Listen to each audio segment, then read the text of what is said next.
এই পৃথিবী বড় স্বার্থপর দোস্ত। মানুষ এখন অনেক বেশি যান্ত্রিক, মানুষ অনেক বেশি হুলস্থুল, মানুষের অনেক বেশি টাকা দরকার, মানুষের এখন অনেক বেশি সম্পদ দরকার, মানুষের প্রয়োজন এখন অনেক বাইরে গেছে। আগে আগে মানুষ জোয়ান বুড়া 2 বেলা ভাত খেলে সারত, 1 বেলা পানি ভাত খাইতো, আরেক বেলা শুধু গরম ভাত খাইতো, চলে যাইতো। আগে একটা বন চা দিয়ে ভিজাইলেও চলে যাইতো। এখন হয় না, এখন হয় না। আগে ফিরিত বইও ভাত খাওয়ান যাইতো, এখন আপনার সোফা, ডাইনিং টেবিল সব কিছুর প্রয়োজন অনেক। এখন ঘরকে ঘর, আগে মানুষ বাথরুম ওই পুকুরের ফারে আসিল, এখন ভিতরে বাথরুম, এবং একটাই হয় না, ঘরের ফ্যামিলি 6 জন, বাথরুম লাগে 2টা 3টা। মানে সব কিছুর প্রয়োজন মানুষের কি বেড়ে গেছে, বেড়ে গেছে। মেয়ে বিয়ে দিব, বাড়িঘর সুন্দর করো, ফুলা বিয়ে করাইবো, বাড়িঘর সুন্দর করো, জায়গা জমি আসেনি দেখো। তার মানে স্বার্থপর এই দুনিয়ায় মানুষের চাহিদা বেড়ে গেছে আব্বা। এই স্বার্থপরতার কারণে, চাহিদা বেড়ে যাওয়ার কারণে আজকে অভিভাবকদের হাতে সময় নাই, বাবা বাবার পথে, মা মার পথে। এই জন্য তোমরা অধিকাংশ কিশোর যুবক ছেলে এই অল্প বয়সে নারী, ছবি, মোবাইল, জিনা, ব্যভিচারের অস্থির দৃশ্য, আর 1 ওয়াক্ত নামাজ না পড়ে, খোদার 365 দিনে ফজরের নামাজ কোনোদিন না পড়ে তোমরা জীবনটা পার করতে পারতেছ, চলতেছ, আহা আখিরাত নষ্ট করছ। এর একটা বড় কারণ এটা। আমার আজীবন আমি দেখছি, আমার পুরাটা জীবনে আমি আমার আম্মাকে দেখছি। আমার আম্মা স্কুলের ঘন্টা যেমনে বাড়িয়া বেল ফিটে যে ঘন্টার টাইমে টুং টুং টুং করে ফজরের নামাজের ওয়াক্তে মা আম করে এরকম ঘন্টা পিঠটা ঘুম থেকে উঠাইছে। আমরা 5 ভাই 3 বোন ছিলাম, 8 জন ভাই বোনকে মা উঠাইতো, 8 জন ভাই বোনকে মা ফজরের নামাজ পড়াইতো। আমার মায়ের বয়স এখন 75 বছর। এখনো আজকের এই দিনও মা আমার বাসায় আছে, এখনো আমার আম্মা আমগরে জিগায়, ফুত নামাজ পড়ছিল, নামাজ পড়ছিল।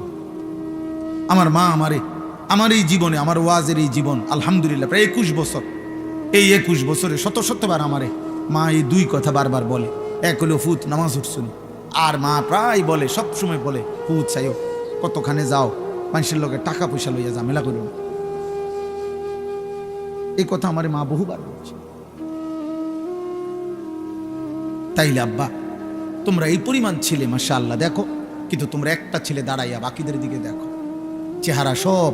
যদি এখানে 500 ছেলে হয়, 450 ছেলের চেহারায় নামাজের কোনো চিহ্ন নেই। এভাবে আল্লাহ ভুলে গেল কেন? মাথা নোয়াইলে কি হবে বাবা? আমি তো কিছুই বলতেছি না, আমি তো আমার পথে চলে যাব এখন। কে কার জন্য আটকায়? আমার জন্য আপনারা আটকাবেন না, আপনাদের জন্য আমরা আটকাবো না। সবাই সবার মতোই দুনিয়া। হাসলেও রাত ভোর হয়, কাঁদলেও রাত ভোর হয়, বাসর রাতও ভোর হয়, ফাঁসির রাতও ভোর হয়।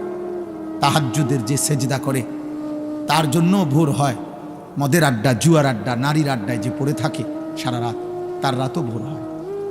দুনিয়া তো থেমে যাবে না।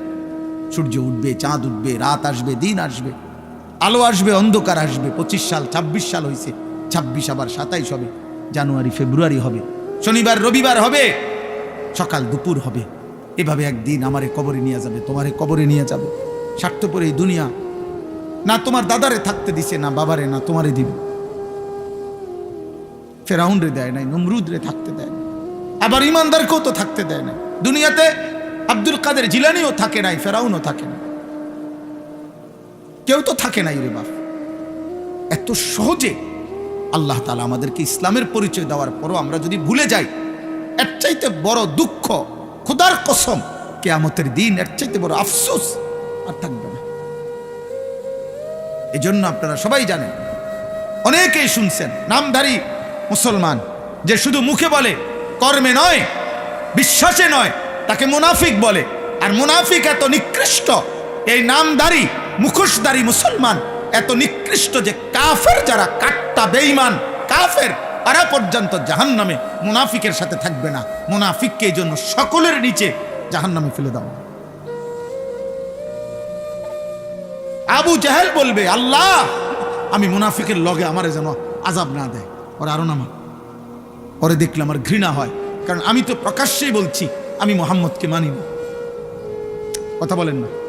সে তো মৃত্যু পর্যন্ত বলছে আমি মানি না, কিন্তু আমি তো বলছি আমি মানি।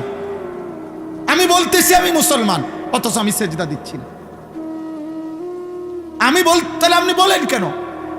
তোমরা যুবক যদি সারা বছর তোমাদের যদি বেঈমানের চুলটাই পছন্দ হয়, তো পুরা বেঈমানের আদর্শ, পুরা বেঈমানের ধর্ম গ্রহণ করতে অসুবিধা তোর কি বেটা? তাই তো বাবার বাঁধন ছেড়ে দে বেটা, পরিবারের বন্ধন ছেড়ে দে, বাপ মার থেকে আলাদা হ বেটা। কোন ফুটবল খেলোয়াড় অথবা কোন ক্রিকেট খেলোয়াড় অথবা ইউরোপের কোন কাফের বেঈমান যাদের মতো চুল রাখছো, যাদের চলাফেরা পছন্দ করছো, তারে বাপ হিসাবে ঘোষণা দাও, তার কাছে SMS করো, তারে বলো আপনি আমার আব্বা। ইহুদির কাছে আশ্রয় চাও, খ্রিস্টানের কাছে আশ্রয় চাও, দেবে আশ্রয়। তুমি শুধু বলে দেখো, তোমাকে রাজকীয় মর্যাদা দিয়ে বেঈমান রাখবে। তুমি শুধু বলো যে আমি ধর্ম ত্যাগ করব, যাও তুমি দেখবা। বলো তোমাদের চেহারা তোমরা এমন কালো বানায় ফেলছো কেন?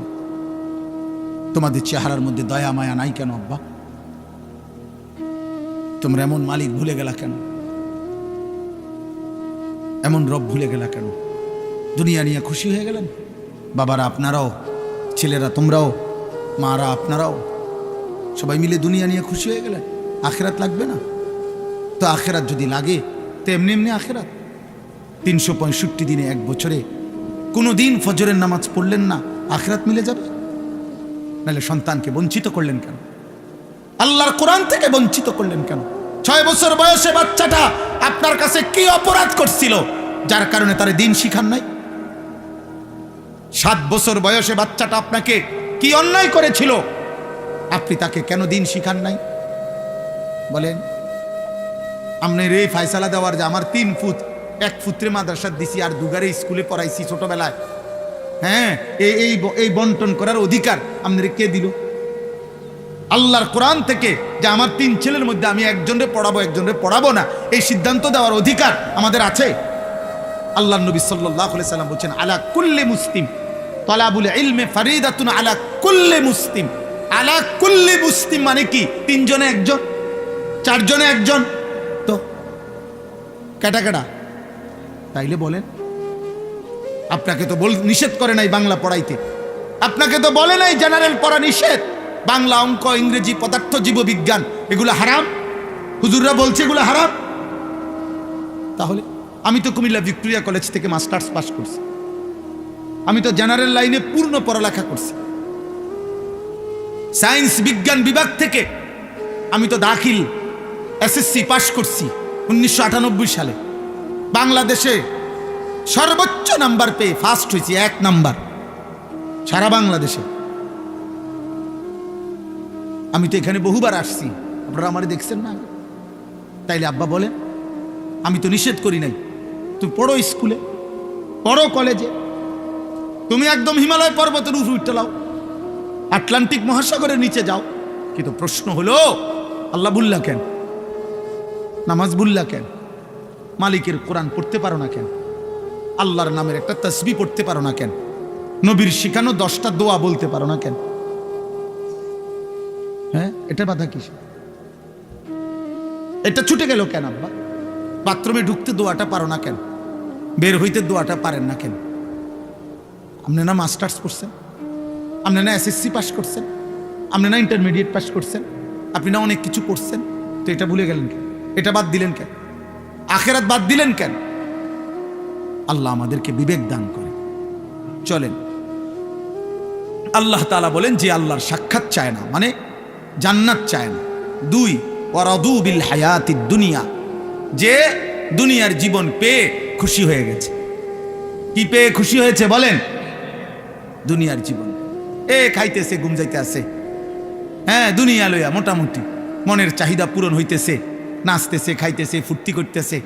মন চাইলে এক বেলা পরিশ্রম করে, আরেক বেলা গান শুনে, বাহ, এক বেলা মেহনত করে, আরেক বেলা সাদুয়ানি গপ মারে, কোনো অসুবিধা নাই, মানে ভালোই চলছে আল্লাহর রহমতে। কি অবস্থা কাকা, কেমন আছে? ভালো, আল্লাহ ভালো রাখছে, আল্লাহর ভালো রাখছে। মানে দুনিয়া পেয়ে খুশি, দুনিয়া পেয়ে। আমাদের যুবক ছেলেরা, কিশোর ছেলে, তোমরা আব্বা শুধু একটা মোবাইল ব্যবহারের স্বাধীনতা পাইছো তুমি, অর্থাৎ তোমার বাবা অক্ষমতার কারণে, তোমার মায়ের দুর্বলতার কারণে ওরা তোমারে ধরতে পারে নাই, ওরা তোমারে ফিরাইতে পারে নাই, ওরা তোমার কাছে ব্যর্থ হয়ে গেছে। তোমার গাদ্দারের মতো চেহারা, তোমার মুশরিকের মতো চুল, আর তোমার বেঈমানের মতো চোখের চাহনি আর চলাফেরা দেখা বাবা কাঁপে, মা ভয় পায় যে তারে দেখতে শুনতে যেই চুল চেহারা, তারে কইলে বেশি কিছু কইলে কুন্ডা করে কি মাথা ফাটাইয়ালায়, না বিল্ডিং ভাঙ্গালায়, না আলমারি ভাঙ্গালায় বলা যায়। আপন মা আপন বাবা সিদ্ধান্ত নিছে পরে আর আল্লাহর কথা বলবো না, পরে আর নামাজের কথা বলবো না। হায় সন্তান, খোদার কসম তোর উপরে আল্লাহর সবচেয়ে বড় লানত অভিশাপ যে তোর মা তোরে আর বলে না, তোর বাবা আর তোরে ফিরায় না রে আব্বা। তোর জীবনের সবচেয়ে বড় দুর্ভাগ্য, বদনসিব।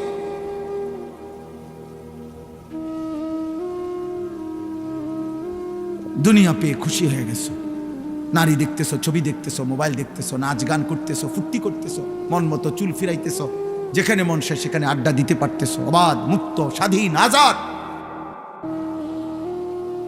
আল্লাহ বলেন দুনিয়া পেয়ে যে খুশি হয়ে গেছে।